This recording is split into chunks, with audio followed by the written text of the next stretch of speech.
Hey friends, welcome back to the garden. This is the end of April garden tour. I'm just going to share some things that are blooming this week. This is the catmint nepeta.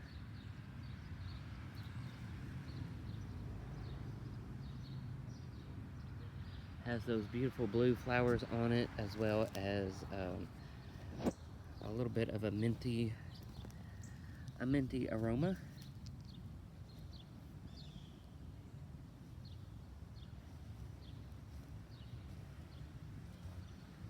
A reliable perennial, and it's almost due, or some of these are due for division.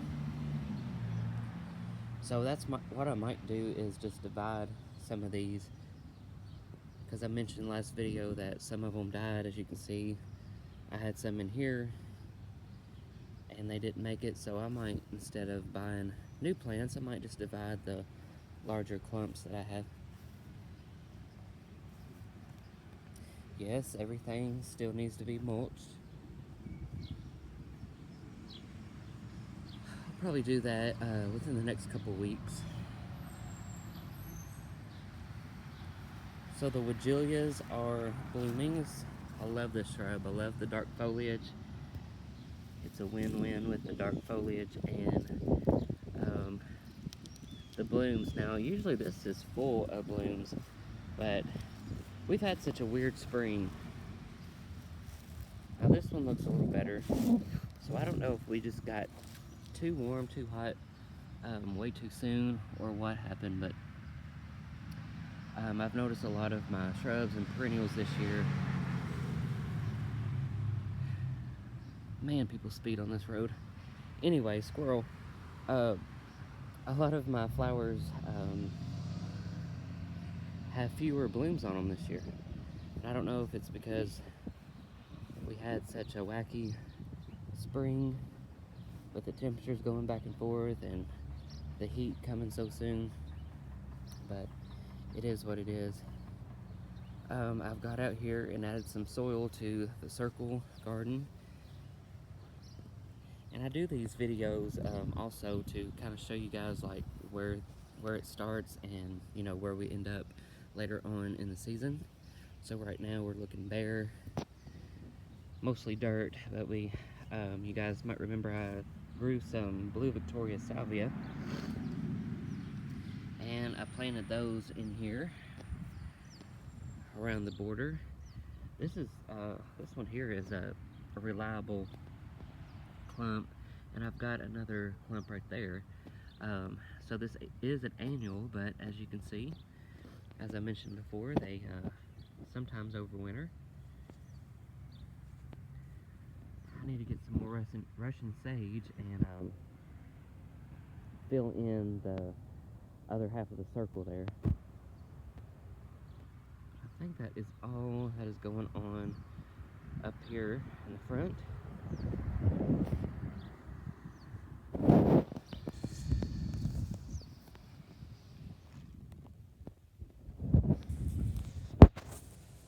I think I've made up my mind what I'm kind of wanting for the corners here. So you guys been following me for a minute, you might remember the knockout roses I had in here, right here, and on that opposite corner. Well, they had a lot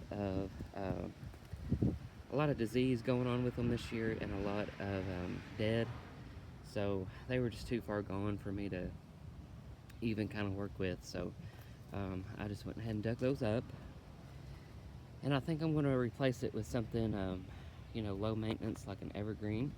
And I'm thinking I need some blue in this corner, so I'm thinking some kind of blue spruce. And you guys know that is my favorite tree. Of course, I love the barberries here, and I'll probably add a few more of these. I might bring the barberries on down and kind of make like a little hedge coming down here and going over, and then put the blue spruce in the middle. I think the two colors of the burgundy and that blue would look nice together.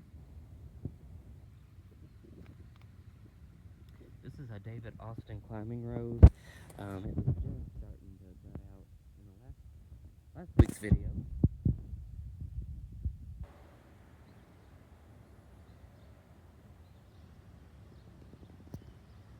This rose smells amazing. I wish you guys could be here to smell the roses. I forget the name of this rose, but I just call it Grandma's rose because it is one that I dug up from her house, my grandma's house. The little white trash can things here, I planted some bulbs in there, some lilies. So if you see those like that, that's what that is. And I'm doing that to try to protect my bulbs from the voles. If you watched any of my tours so far this spring, I've mentioned that they have done a number on my plants. There's another one there.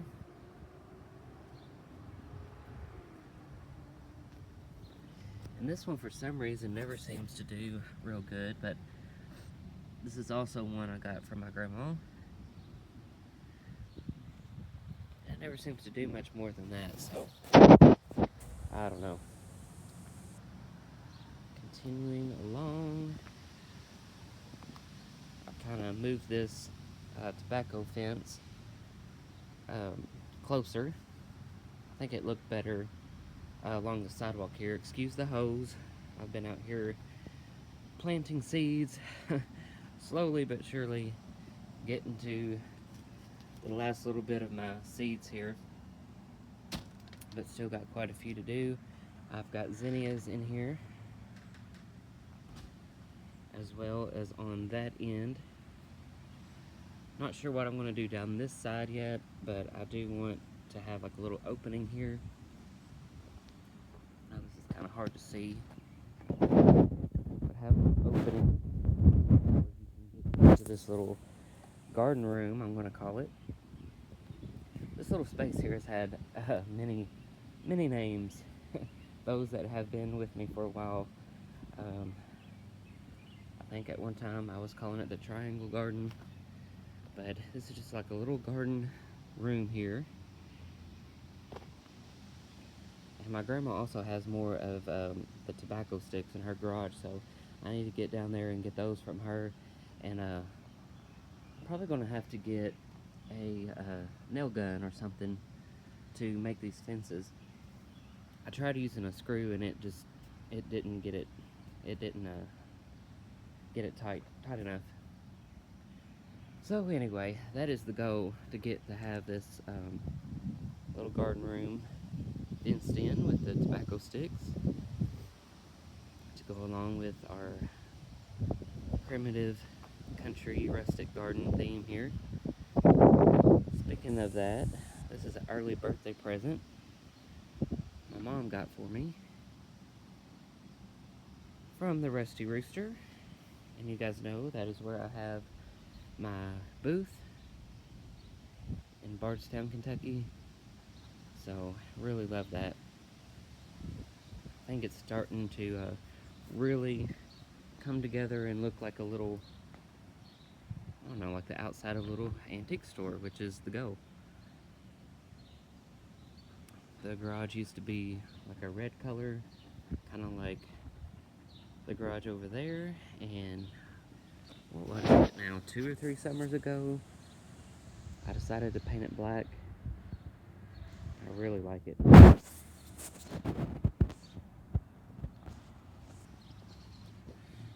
And here are the new David Austin climbing roses, or the one rose. This one is this one is Generous Gardener. It's like a pale pink rose, and I thought that would look good coming off the black. So anyway, sharing my messy garage there with y'all. Real life, people. So I just have a few little antique, rustic looking things sitting out here. Some washboards, a wash tub that I will fill with fresh soil and plant some annuals in. Got the little antique sign there, and a few weeks ago I added that old window frame.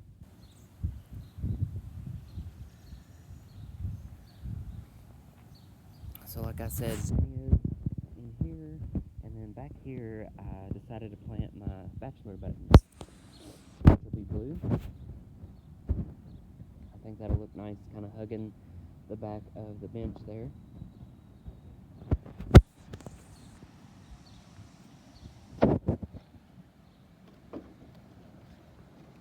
Trying to open the gate and hold the iPad at the same time.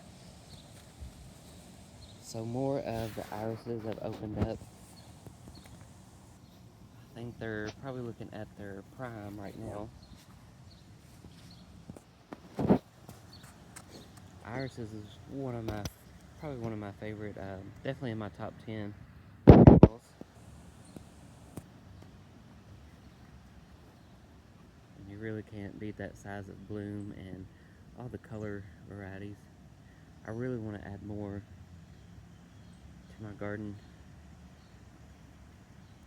Smoke bush looks really good. Love that foliage color. And lemony lace elderberry. I remembered the name this time.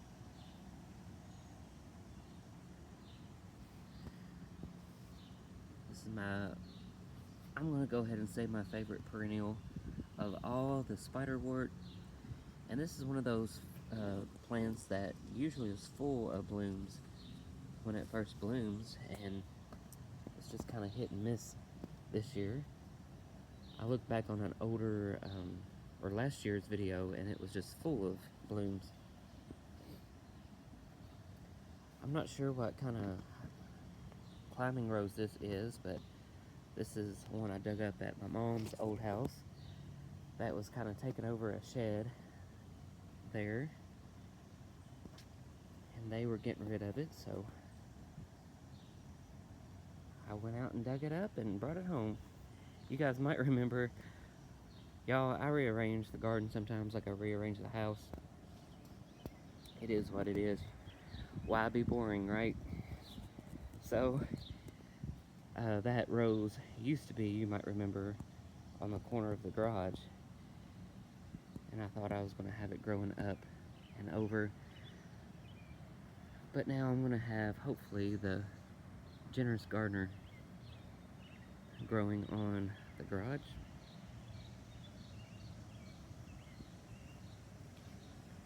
Alright, I'm trying to focus on what's new this week. There's the purple salvia going into full bloom.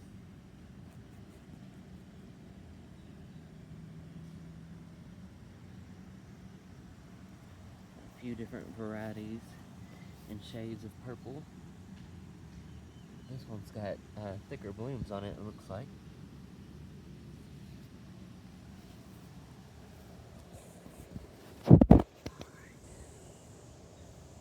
We got a peony, our first peony blooms this season.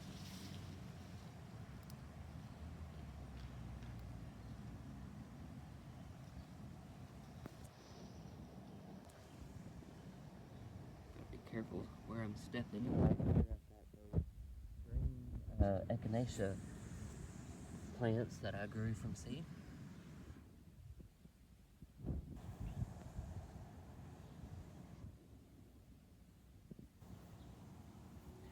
And this weekend I sowed the so that's why the chairs are like that, to try to keep the dogs from running through there. So I've got like pink and white. I think there might be a purple cleome in that mix. So hopefully those will do good. Here's that mauve or pink iris.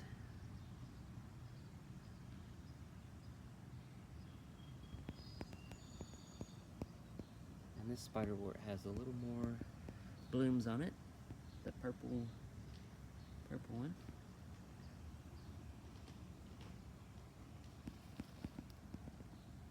And columbine. Starting to slow down, but still has some nice blooms on it. Always gotta get a look at the blue spruce. You guys might remember, if you caught the last video about the fence, check that video out, and I explain what happened. So, well, I'll go ahead and say it. Apparently, a brush pile in the neighbor's yard behind us had just caught on fire on its own, and decided to take out our fence there. So we've been kind of in a drought here in Louisville, and according to the neighbor, they said the firefighters said that has been a thing going on around here, that they've just been dealing with brush and stuff catching on fire. So that is the story. But we did get an estimate today, and he is willing to pay for that in full. Good guy, easygoing, no worries. Everything's fine. It's going to get fixed pretty soon. So I'm actually shocked. $800 to fix the fence. So I thought it was probably going to be more than that, but I'm glad it wasn't crazy expensive, because we do have good neighbors and good relationships with our neighbors. And anyway, I'm rambling at this point, but everything with that is going fine, going smoothly. So it's just a matter of time for them to come out and fix it. Some dark irises that I need to get staked up.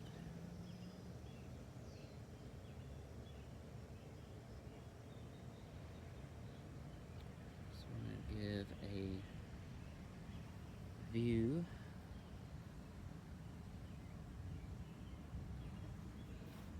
Not much going on over here. I did sow some more zinnias through here. The coral and salmon color zinnias. Everywhere you see the dirt kind of tilled up, that's where I popped some of those in. Botanical interest, I think. No, swallowtail. These are the swallowtail seeds.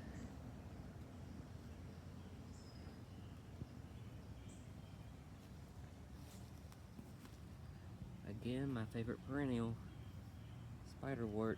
And this is the chartreuse one. I think that blue, just that deep blue, really pops off of that green.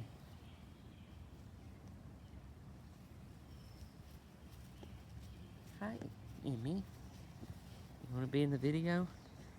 Huh.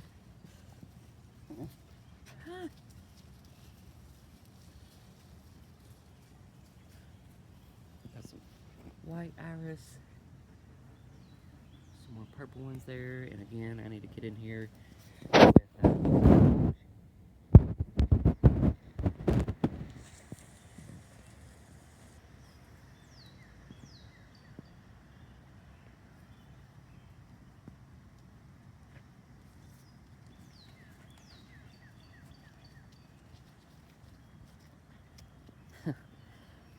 she's not camera shy. So my grandma was talking about the iris rhizomes, like the and she had read that there is a big time, like, cologne or perfume, the most sought after fragrance that is derived from the rhizomes from the irises, but it takes 2 to 3 years for them to, um, I guess, before they can use the tubers to derive that scent. But it's supposed to be one of the most popular favorite scents that they create colognes and perfumes with. I don't know. Just a little fun fact that she was sharing with me. So this fall, when we dig these up, divide our irises, we're gonna take read up on it and store some of the tubers away. Said you gotta put them in a dry, cool place for 2 to 3 years and see if they have any kind of scent.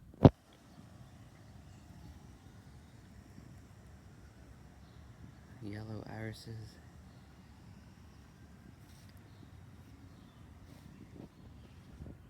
Alright, friends, I think that is about it for this week's garden tour. If you made it to the end of this video, thank you so much for watching. If you want to follow along my garden journey here, I would love to have you part of my YouTube family. So if you would, go ahead and hit that subscribe button. I'd really appreciate that. And we do all the things here, from decorating, from primitives and flowers and gardens and Halloween, Christmas. So if you're interested in any of that content, please subscribe. It's absolutely free. I'm trying to grow my channel this year. So anyway, and those of you that have been with me for a while now, thank you so much for continuing to watch my videos. Hope you guys have a great rest of your week, and I'll see you in the next one. Bye, friends.